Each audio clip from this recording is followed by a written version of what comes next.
Hi everyone, my name is Michelle Bergen, and in this video I will be discussing a couple aspects of the IEP process as well as what the teachers are responsible for ethically, as well as to help their students be successful in the classroom.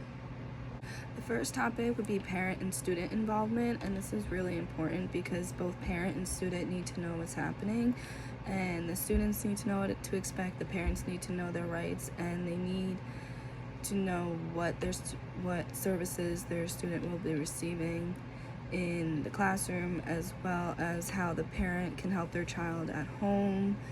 And in order to have a successful IEP process, both parent and student must be involved.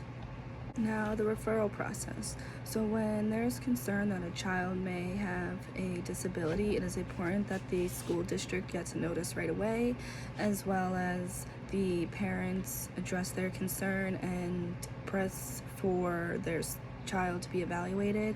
And finally, sometimes, depending on what the disability is and how the student is affected, special education services may be needed and will be provided by the school.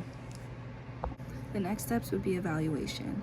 Evaluation is when specialized personnel that work in the school would come in and observe the student in the classroom setting, as well as testing that would be done to see where they fall in certain categories, as well as data. Data is really important because it shows where the student is at, where they need help, and where they're most struggling. So this will help form the IEP, as well as list the different specialized personnel that the student may need, whether it's speech, OT, PT. This will all be laid out in the IEP after the student is evaluated. So eligibility can be tricky because the student needs to be diagnosed with one of the 13 disabilities, as well as they need to require special education services, and finally the disability needs to profoundly affect their learning capability. So if they are unable to learn efficiently because of their disability, then it is important that they get evaluated, because then they would be eligible for an IEP and the special services that a school provides. Finally would be the IEP components. Those would be the goals and the services that the school is going to provide for that student.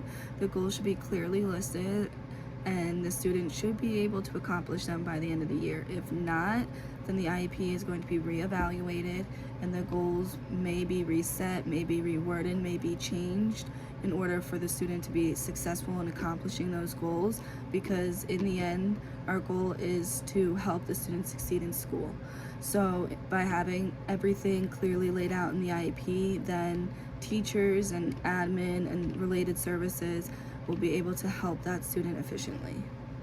In order for a student to be successful throughout the year, it is important that teachers have an open line of communication with the parents, as well as meet often if it's necessary. So if there's a reoccurring issue in the classroom, or the teacher sees that the student isn't meeting their goals, then it's the teacher's responsibility to reach out to the parent and keep that line of communication open. This way they can come up with a plan and strategies in order to help the student past whatever it is that may be troubling them, as well as it keeps a good relationship between parent and teacher, because without that good relationship, then there's not going to be a good line of communication, and then the student's going to suffer.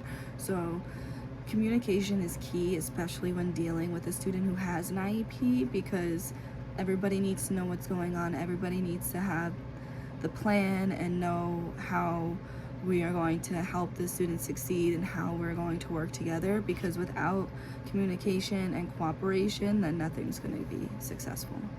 So when it comes to a teacher's ethical responsibility in the IEP process, the teacher should only keep the people that need to be involved.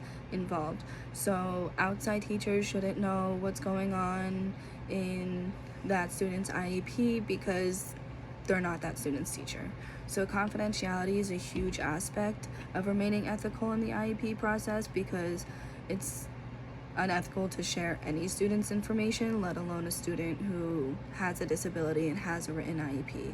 Also, to keep all conversation, all emails, anything, any written documents completely professional, because in order to keep that healthy communication open door policy, then you need to keep the wording professional, and everything should be about the student, helping the student, making the student successful, and keeping any personal opinions about anything out of it, because upholding ethical responsibility is how you are going to be a successful teacher.